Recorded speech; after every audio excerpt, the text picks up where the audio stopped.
much for inviting me to this very interesting session indeed. In fact, I laughed so much in the first hour or so, I've almost forgotten what I wanted to say, because the story about Malaysia, Singapore is really the most fascinating story, certainly in my own life. And I can't make jokes about China the way you can make jokes about Singapore. So it's going to be a hard act to follow. And I have no excuse except to say this, that the comparison between Malaysia and Singapore relations is very complex, and we do know how difficult it can be and has been and may well still be from time to time. But the relationship between US and China is a different story altogether. And I'm not sure you can make any jokes about that relationship at all. Because it is so serious, I'd like to begin by making a very outrageous statement, perhaps particularly for those who have been following the news for the last few years, maybe the last decade or so. The build-up towards the idea that the world is now dominated by two powers, United States and China. You hear that again and again, almost pages and pages of newspapers, magazines, and so on, always comparing US and China, to the point that you can almost say that we're talking about a G2 world. And this was actually raised a long time ago, more than a decade ago, when I think some American experts who suggested that the future will be a G2 world, and the US and China should work out a special relationship in which they could at least understand how they, either together or maybe in competition, set the pace or set the theme for future development of the world, that kind of G2 concept. At the time, I thought it was extremely wise when the Chinese leaders rejected that idea and said, no, there's no question of a G2 world, and very modestly retreated back to play their own games, but not to take up that attractive but actually false idea. And I would now go to say that 10 years later, despite all the news items about these two countries, it is not a G2 world, and it is extremely misleading for us to think of the world's future relationship as being somehow dominated by the US-China relationship. I've heard so many people talk as if these two, what these two do to each other is going to make all that much difference to everybody. There's some truth in it. So as they say, always a kernel of truth somewhere, but it's so easy to exaggerate and so easy to mislead. And I would begin by saying that is simply not true. In fact, quite frankly, almost in every way, the United States is overwhelmingly more powerful, more rich, with more advantages in every respect than China, and that will be for a long time to come. Despite what Andrew said, very, to me, music to my ears to know that the Chinese have learned so much about science and technology that they can actually challenge the West and challenge the United States. That's fascinating news to me, but that is only one small part of what a complex global relationship means today. And these two powers, for all their ambitions, all their concerns and anxieties and fears and so on, do not actually tell the story of the world. The world is much more complicated, and thank God for that. To go back to why I say this is not a good G2 world, the fact is that America is not America. America is the product of some at least 200 years, if not 500 years, of a process of modernization and globalization, starting from the maritime explorers of the 15th and 16th century, and creating a new world in which the seas became the dominant factor. Until then, for the 2,000, 3,000 years of historical knowledge that we have, it was mainly a land-based world. The sea was important for certain trading activities, but it was never a determinant factor in how the world changed. Whereas the land wars fought over the Eurasian continent, in Europe, in Asia, and in North Africa, they were the ones that dominated every story. But for the last 500 years, particularly for the last 250 years or so, since the 18th century, that world has changed. It is a maritime world. And in this maritime world, a number of major changes have occurred, largely to begin with in Western Europe, and then spread across the Atlantic to North America, particularly to the United States. So the United States is not just since independence, but the United States is actually a product of those centuries of development. And if you go further back, they go even further back to the way the Mediterranean civilization was already based on naval force, naval power fought inside the Mediterranean, which is much more small scale, but extended and taken out across the world into this globalized maritime system in which the whole economy of the world, the global economy, is actually maritime based. That advantage of having started 2,000 years ago, more than 2,000 years ago, fighting in the seas of the Mediterranean, has given that advantage to those people who mastered the maritime world earlier. China, if you take that comparison in particular, just as an example, did have a great navy once. They had a capacity. So when we talk about China's capacity in technology, no question, the Chinese ability to make things, manufacture things, go back a long, long while. The Chinese ability to trade, the entrepreneurship that the Chinese merchant classes have had despite the Confucian bias against them has also been absolutely remarkable. But there's always been there. That capacity was never in question. And they had the capacity to build one of the greatest navies in the world in the 15th century. But they didn't see it in the way that it was seen by those who came out of the Mediterranean maritime world, in which they recognized that the maritime world is not just a place for communication and trade, but also for war, for dominance, for capacity to defeat and dominate other people. And that has been taken out of the Mediterranean and spread around the world. The Chinese never saw that. They sent their navies across the Indian Ocean to India, what we call the Middle East today, to the East African coast. When they found they had no enemies there, and that there was not a great deal of wealth to wonder about, they decided it wasn't worth it. So they brought their navies back, destroyed their ships, and in fact determined, as a matter of policy, not to worry about it any further. And that for centuries after that, while the West was developing this tremendous maritime power, the Chinese did very little except to have a few ships defending the coast against pirates, smugglers, and a few other dissatisfied Chinese. And that's about all there was until the coming of the West. Now that is really a major transformation. This is not something very light. So by taking a long view, I think we can come back to look at the present a little bit more differently. To think in terms, as I said, to think in terms of G2, US, China, is simply oversimple and in fact very misleading. I come back to this again, but let me just go back to one other thing. Why I talk about the China cycle and why I say another China cycle. In Chinese terms, in fact, the Chinese are very open about it. Their understanding of history and the past has been the world is a cyclical world of change.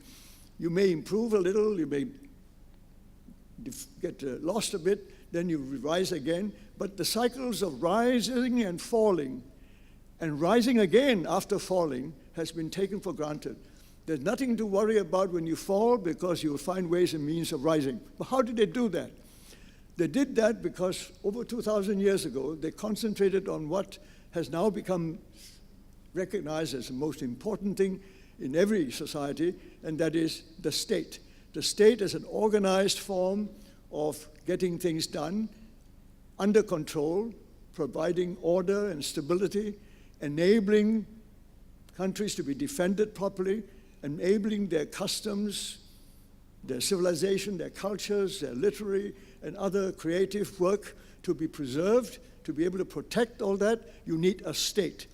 And they did that. Andrew mentioned the bureaucracy of 2,000 years ago. That's exactly right. The bureaucracy wasn't just a bureaucracy to get things, a lot of red tape. The bureaucracy was to enable that state to perform effectively, efficiently, and with some sustained institutional background forever and ever. That's the ideal Of course, they failed every now and then. And so we have this cycle of China's falling and then recovering and rising again, falling several times. So the cycle of rise and fall and rise is something that the Chinese take for granted in a way, normal. There's nothing greatly to fear from that, and they know how to do it. The key to it is to build a state, and if the particular state fails, rebuild it, taking in the new factors, new technology, new ideas, new knowledge, and to enable you to build a new state, a stronger one that can rise again. At least that is the basic formula. If you look at the Chinese, whole of length of Chinese history, the basic formula of how you fall and rise and how you continue to enable the state to become better, more efficient, and stronger as you go along. That's the key to it. It is based on the idea, it's systems, institutions and systems that is the key to a country's rise and fall. The West has a different tradition.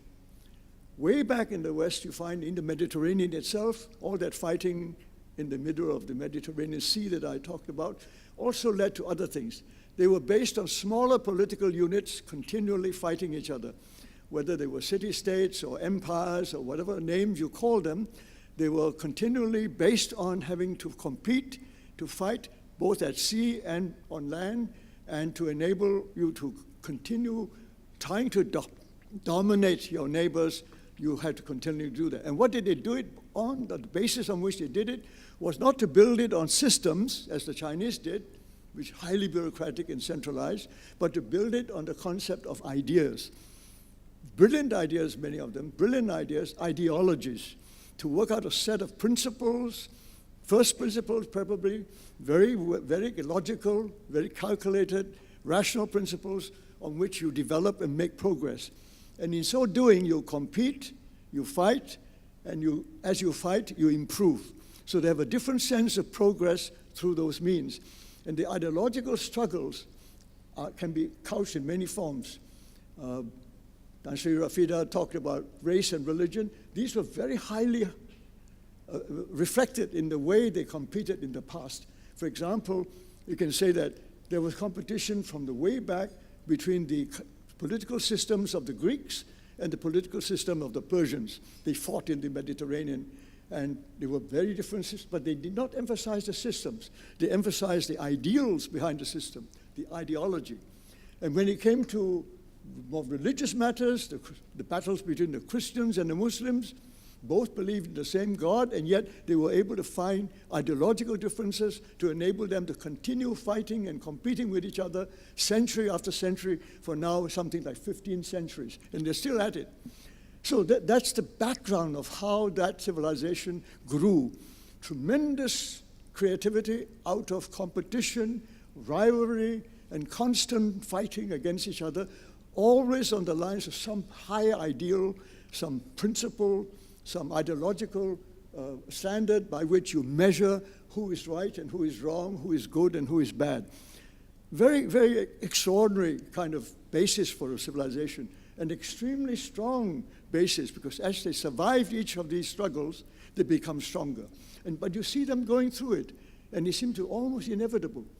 I mean, as I mentioned earlier on, between the Greeks and Persians, one kind of battle. If you read works of Thucydides and so on, you find it's all based on ideas. My set of principles of how people should be ruled, the other set of principles of how people should be ruled, is the principles for which you fight.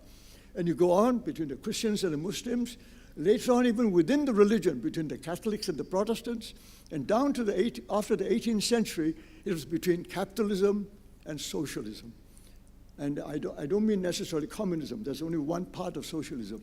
But that conflict was between how free capitalism should be as to how controlled, how much the state should intervene and participate in the economic development. I think Tan Sri Rafida also referred to this question of what it should be. Should be left to private enterprise, to be something that the state should do much more about.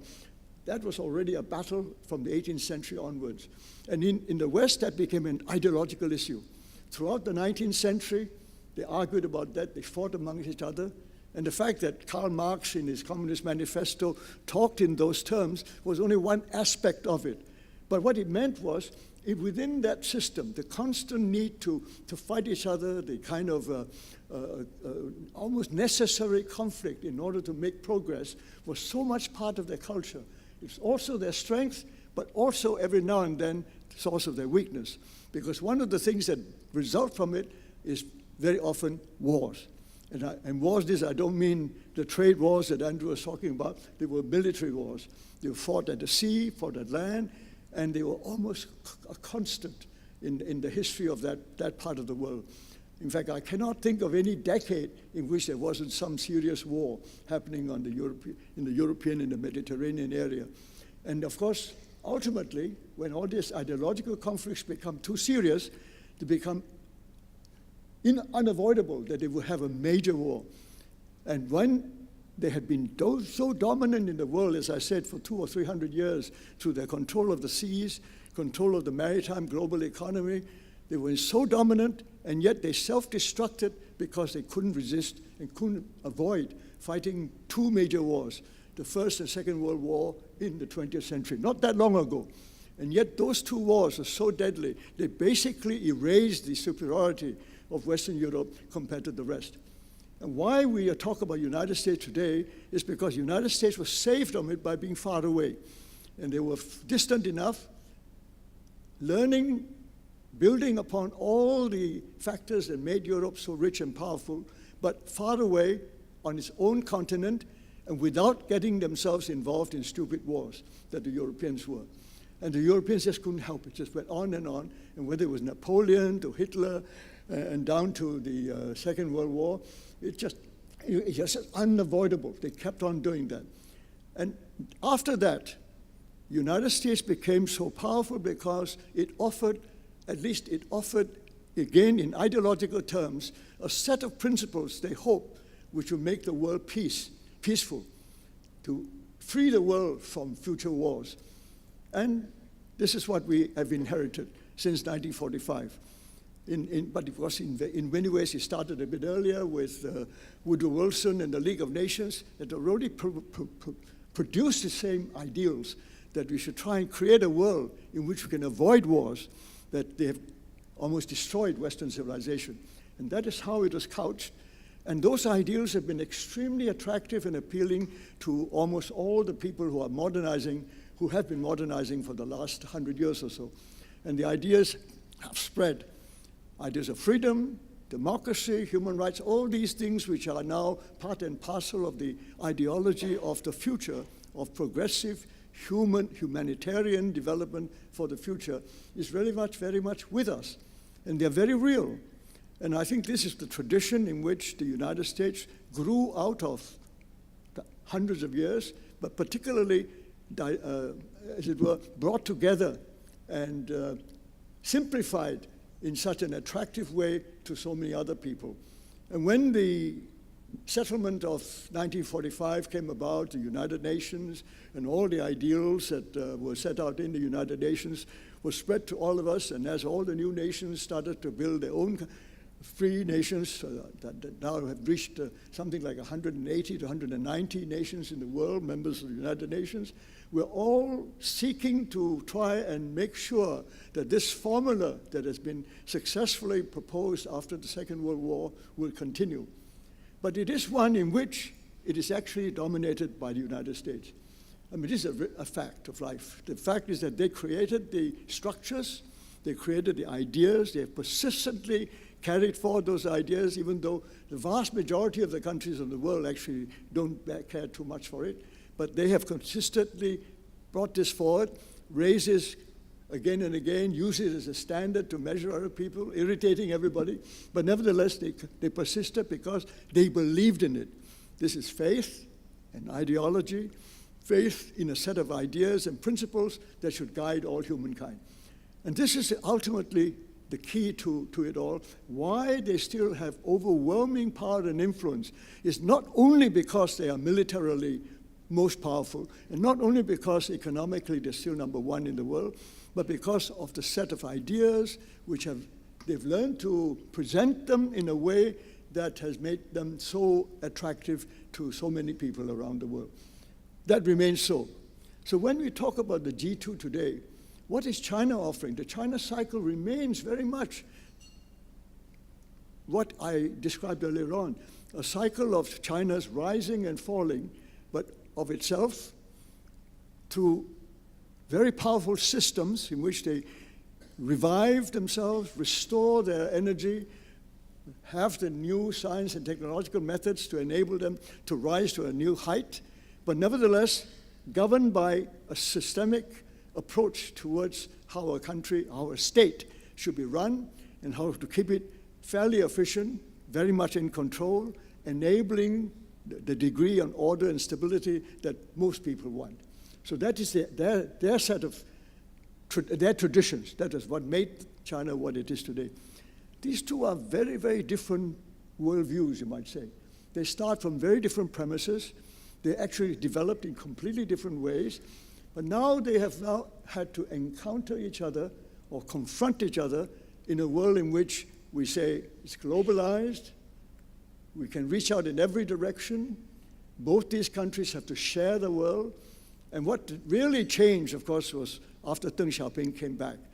Because under Mao Zedong didn't know where he was going, because he was learning from the West on the one hand, and he was looking back to Chinese history on the other, and he couldn't quite work out what to do, and in the end, the whole thing was a complete flop.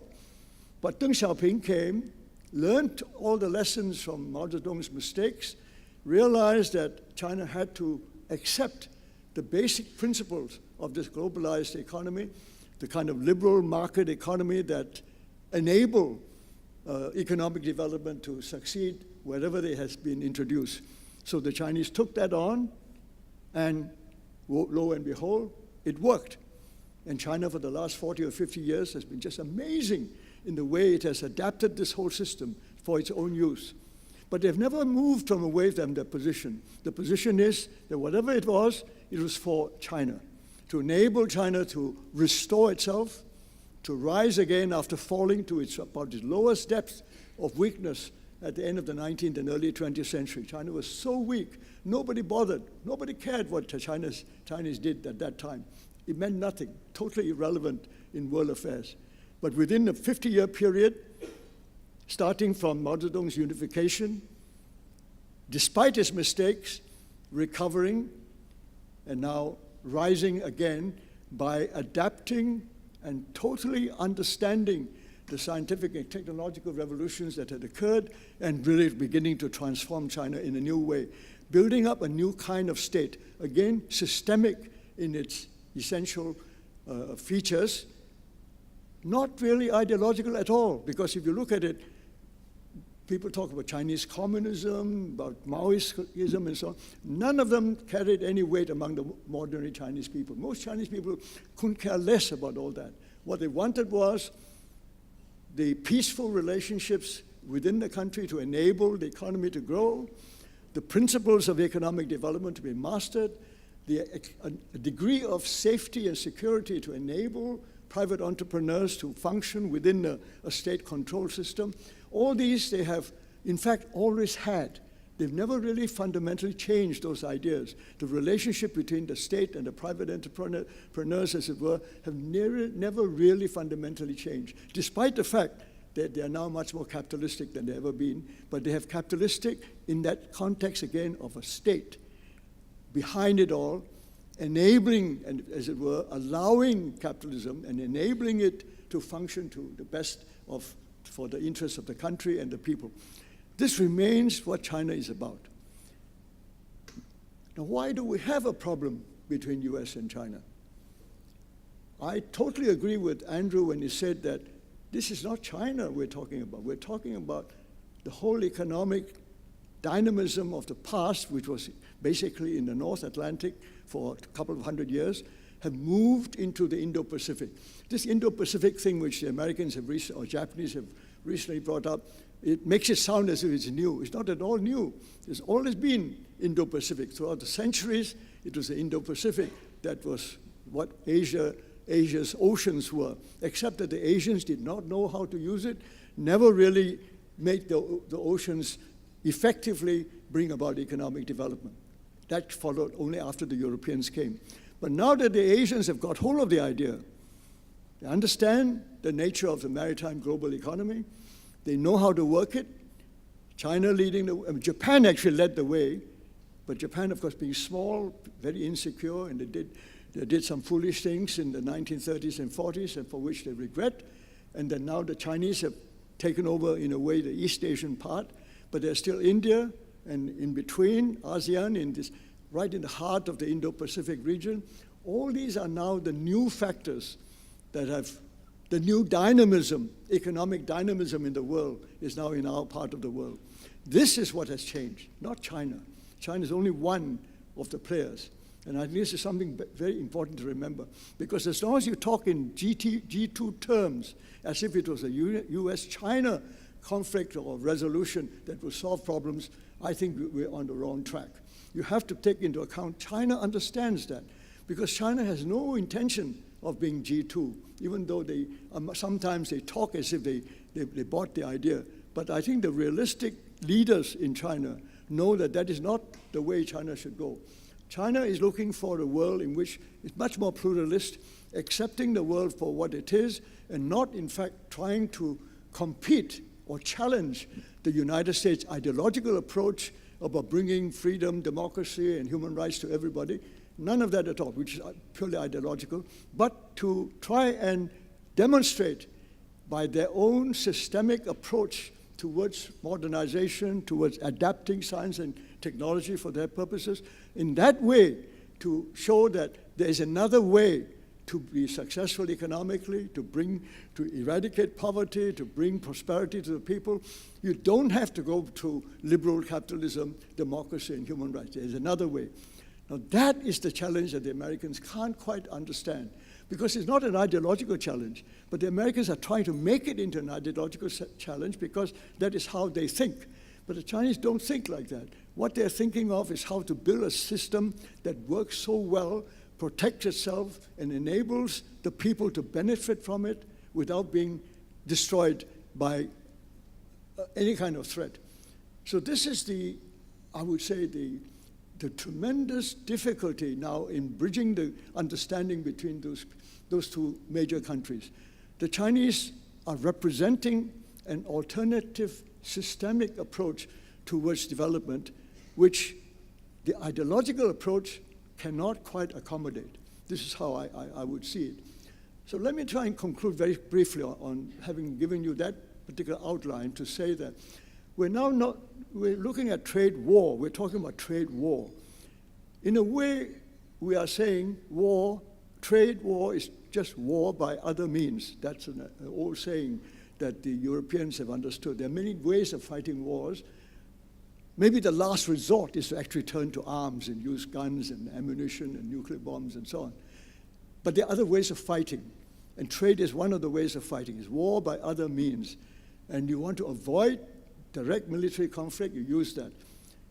The Chinese don't like it, but I think the Chinese prefer it to military confrontation because they are no way in competition with the United States militarily.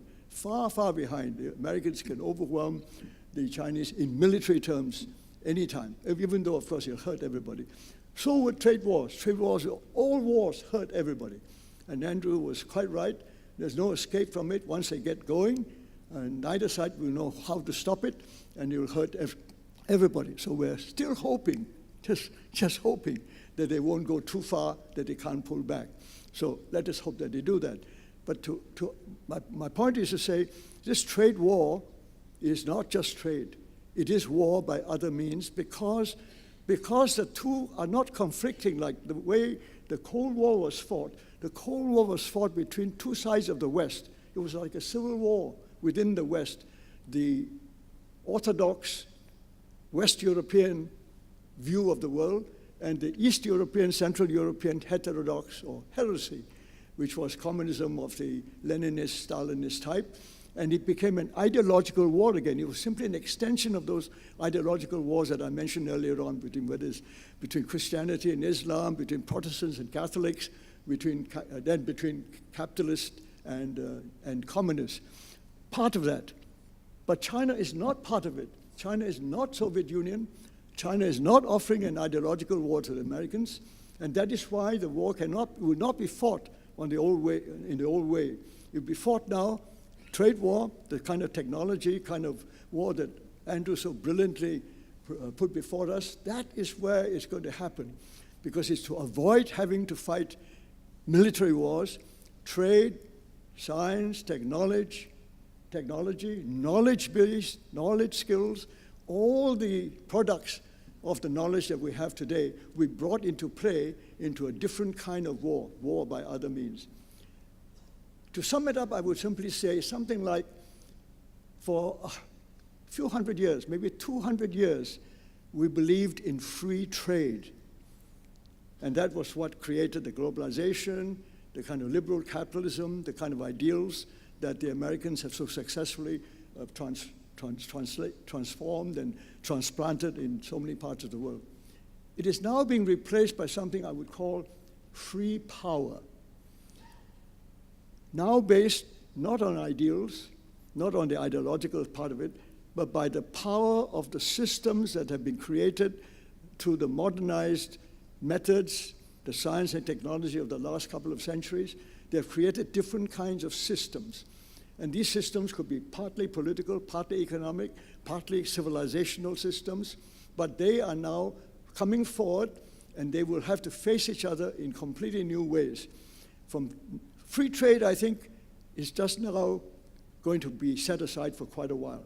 The trade war simply doesn't allow that. But what it does allow, it allows the freedom to use power. And I don't mean military power alone, any kind of power. The power of knowledge, the power of insights, the power of historical baggage, the power of bureaucratic efficiency, all that taken together becomes a new kind of power.